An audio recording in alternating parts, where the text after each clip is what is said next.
What is going on, everybody? Tyler Brand back here with another video, another Sunday here, another beautiful football Sunday. The 2-4 New England Patriots are getting ready to take on the 5-2 AFC East leading Buffalo Bills in what is probably the most important game for the New England Patriots in the 2020 season.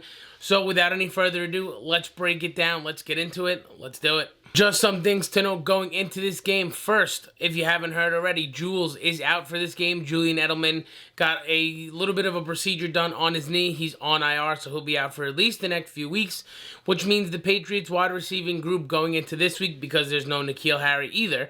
So the Patriots group of wide receivers in this game are Damiere Byrd, Jacoby Myers, Gunnar Olszewski, and Isaiah Zuber. So to say that the Buffalo secondary has a huge advantage going into this game would be an understatement, because without Jules, even though he hasn't really done too much offensively for at least decoy purposes, that's a big loss to the wide receiving group. And of course, N'Keal Harry doesn't help either. On the defensive side of the ball, no Stephon Gilmore. I know there's a bunch of trade rumors going around, but this is in terms to a legit knee injury from what I understand. And no Kyle Duggar this week. Those are the two big losses on the defensive side of the ball. But the secondary may fare pretty well without Gilmore, but we'll break that down as we get into it. Plain and simple this week, before we get into some of the X's and O's and on-the-field stuff, to me, this is the Patriots season, especially with the trade deadline pretty much this week. I believe it's on Tuesday. This is the season. If the Patriots, this is the game for me for the season. This is it right here. If the Patriots win this game, they have a 1-0 advantage over the Bills head-to-head. They're a game back, technically, from Buffalo. And all of a sudden, they have a lot of momentum. Everything is starting to look up a little bit. They may not deal people at the deadline. They may not deal guys if they feel like they're still in it. But if they lose the game this week, then they're 2-5.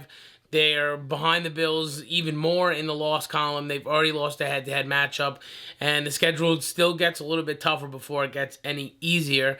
So I think this is it. We're going to find out exactly what the Patriots' plans are this week going into the deadline by the result of this game, and this is everything. Normally it doesn't happen before Halloween or on Halloween that the Patriots are playing for their season, but 2020 has been a wacky year, and here we are. The other thing, a little bit of optimism going into this game. While the Buffalo Bills look like a significantly better team, this doesn't feel like matchup-wise that New England is completely out of this, no shot that they can do anything. To me, the New England has a few matchup quirks that could get them through this game, and Bill Belichick is still Bill Belichick. I know he's been hammered over to the media, especially in Boston, about being done, and is this it for him, and is he past his prime, but it's still Bill Belichick. I still believe, and we'll see what happens. I mean, as long as he's there and as long as he's got a game plan, they got a shot against any team. So I'm a little optimistic, but the realism and the NFL fan in me knows how these games normally go, and the better team normally wins, especially with Sean McDermott. He's a very good coach. So without any further ado, let's get on the field. Let's break down some of the stuff between the New England Patriots and the Buffalo Bills this week. One of the reasons why I think the Patriots at least have a little bit of a shot going into this game is because Josh Allen has been downright awful against New England in his career. He's 0 for 3, 3 touchdowns, 5 interceptions, completing 48% of his passes to a tune of 56.4 passer rating against New England. He's been sacked 8 times in 3 games. And you pile that with the fact that he's cooled off quite considerably since the hot start. He, for all intents and purposes, should have probably lost to the Jets last week. He didn't have a very good game. He was very average against the Jets.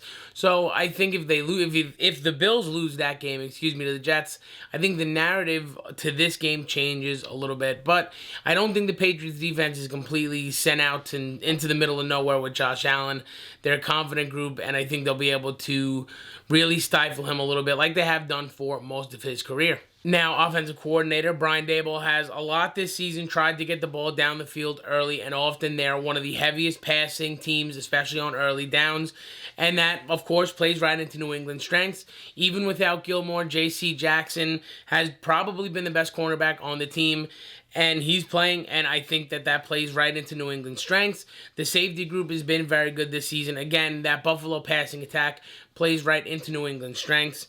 But I would also expect Buffalo, who does have a pretty good running back room, I would expect, and I think it would be stupid for them not to run the ball more than usual.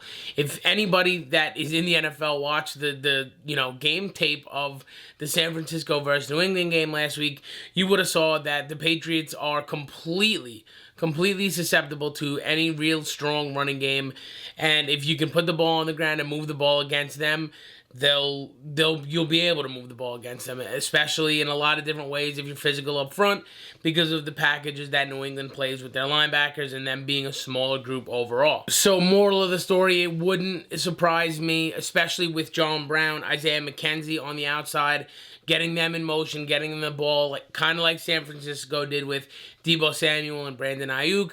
And then, of course, Devin Singletary and Zach Moss. They'll be able to get the ball on the ground. They'll be able to move it on the ground against the Patriots.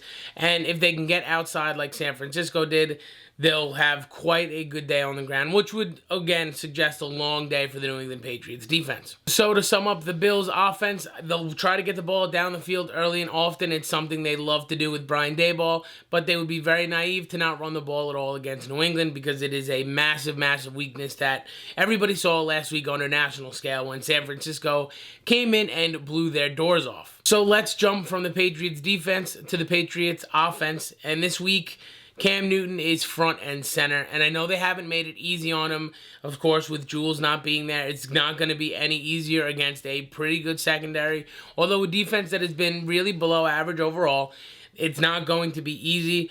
And Cam says a lot of the right things to the press, and he is doing the work, and he's putting the work in, and we can all see that, and he's doing the right thing, but it's not turning over to anything on the field. So, I mean, you could say all you want on the to the press, but when you're not doing it on the field, it's just not good enough, and he has to be better. And this week, I think it starts with him. And the Patriot fans, the Patriots team, they need to see some improvement, and they need to get back to where Cam was in the first 3 weeks of the season. Cam's last 3 games for the New England Patriots, the Raiders game, the Broncos game, and the 49ers game, he's 43 of 68. That's a 62 completion percentage, which isn't bad. He has 417 yards in those 3 games, 1 touchdown, 6 interceptions, and a 55.3 passer rating. Bad. I mean, it's just flat out bad. There's nothing else you could say about it.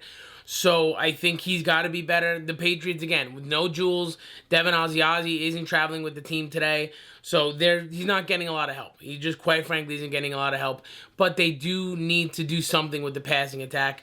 I would like to see a couple more RPOs this week. It was something that they were using in the beginning of the season. Cam was 10 for 10 on RPO throws. And it was something that they were able to really use to get the ball down the field, even if it wasn't for huge chunks, just a first down at a time, which at this point where the Patriots offense is, that's really all they need to do. So I'd like to see a little more RPO for this week for Cam. And beyond that, just dumb it down. You know, he does have a lot of the physical tools, and maybe physically at his age is a little bit physically better than Brady, we'll say, but his mind isn't even on the same stratosphere, and you could see that it's taking him longer to process. He even admitted that to the press. So dumb it down, get him some throws that he's comfortable with. I think a lot of single coverage on the outside throws that he was comfortable with early in the season, a lot of RPOs. Let's get back to basics with Cam Newton. The other way to help and protect Cam Newton is to run the ball. This Buffalo defense is 26th in the league against the run, so you're going to have to run the ball against this team, especially because the weather in Buffalo this week looks like it's going to be awful. It looks like it's very, very windy, going to be a very rainy day. So the ball on the ground for New England is what they're going to have to do to really win this game or to even have a shot in this game. Damian Harris has showed a ton of promise. I would love to see a heavy workload from Damian Harris this week. And they'll be able to run the ball in a bunch of different sets, you would assume. With Jacoby Myers back, it'd be nice to see if they got him the ball with some opportunity to run with it. And I would like to see some split back stuff. Of course, the power run game for New England is something that at this point is their bread and butter. So we'll see a lot of that power run game. I would like to see them run out of different sets. Get Cam Newton out and running a little bit. That doesn't hurt anybody. Maybe 15, 16 times a game isn't great, but a few runs for him a game to kind of, back the defense off a little bit too helps. Beyond the bad weather, also the health of Matt Milano, who is a game-time decision this week, the linebacker for the Buffalo Bills, that will affect how often and how good they run the ball. He is probably their best, not secondary defender, and he does a ton of stuff, especially underneath that secondary, to get that defense in the right spot and to do the right thing. So if he's not playing this week, they should be able to, New England that is, run the ball a lot more and a lot more considerably for a lot more yards per carry. So Matt Milano's health is a big question mark. Again, the bad weather. I just think for New England, protect Cam, keep the ball on the ground, and just some easy throws, some easy play designs, get him some RPOs, some easy looks that way, because it was working the first 3 weeks. I don't know why they got away from it. It seems like they really ramped up this offense, and maybe he wasn't mentally ready for it to ramp up. So just get down, back to basics, play some bully ball, and hopefully get out of Buffalo with a win. It doesn't need to be a convincing win. A win is a win at this point for New England, so just win the damn game. So here are some things that I'm watching for this week in the New England versus the Buffalo Bills game. And first of all, it is no Gilmore this week. We all know that coming into this game. So I'm very curious to see how this secondary holds up. Stephon Diggs is fit like a glove in this offense. This offense is tailored to his strengths, especially Josh Allen getting the ball down the field to him. Gilmore locked up Stephon Diggs when they played the Vikings a couple years ago. No Gilly could be an issue. We'll find out. But J.C. Jackson, again, has been the best defensive back in terms of the Pro Football Focus grade he's gotten this season. So I'm still confident in this secondary between the bad weather, between Josh Allen's inaccuracies, and just the talent in that secondary. I think they'll be okay versus the Bills this week. But it is a matchup I am watching for sure. And the last two things I'm watching for this week, they kind of go hand in hand. First, the run game. The Patriots, plain and simple, there's no ifs, ands, or buts about it. They got to run the ball to win this game, and they have to run the ball well to win this game. If they're going to throw the Bills secondary, 20, 30, 40 times, it's just not going to go their way, especially with the bad weather. It's not going to help. So they have to run the ball to win this game, and they need to run the ball to protect the third thing I'm watching for, Cam Newton. They got to run the ball to protect him a little bit and protect his confidence and his psyche. He's just, I don't know what it is. People say it's a fog ever since COVID. People say that physically he's not healthy in terms of like his bones and stuff being healthy physically. So I don't know what it is, but he's got to get back to playing where he was in that first 3 weeks. It seems like he's lost that swagger and that fire a little bit, and that's just not good. Again, he could say all these things and all these cliches to the press, but when you're out on the field, you have to be better. I know the Patriots haven't made it easy, again, with the lack of weapons, but there needs to be a fire there. He wears his emotions on his sleeve. You can tell when he's physically checked out, and he's looked checked out at points in these games. So I want to see a little bit more from Cam. Just have a fire, walk around with that swagger and that confidence that you have, and win the game that is pretty much the entire Patriots season this week. And I hope that all 53 guys on this roster show the intensity that this is their season. At this point, they're fighting for their NFL season today. With that being said, my final score prediction for this week, I have the Buffalo Bills winning this game 24-10. I don't think it's going to be very close. I'm not very confident in this New England team.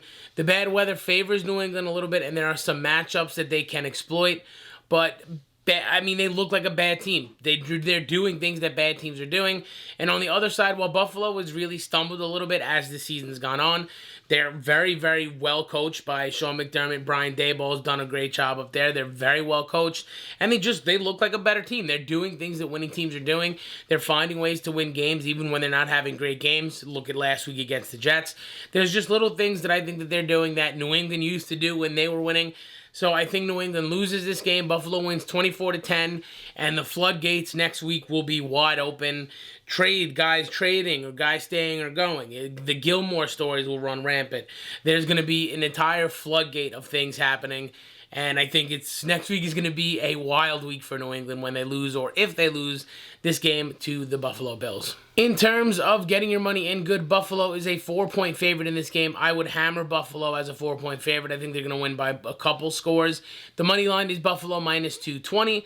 And the over-under, I think this could be a low-scoring game because of the weather. The over-under is 40.5. I would also hammer that under if you're trying to get your money in good for this game. One more time, final score, Buffalo 24, New England 10.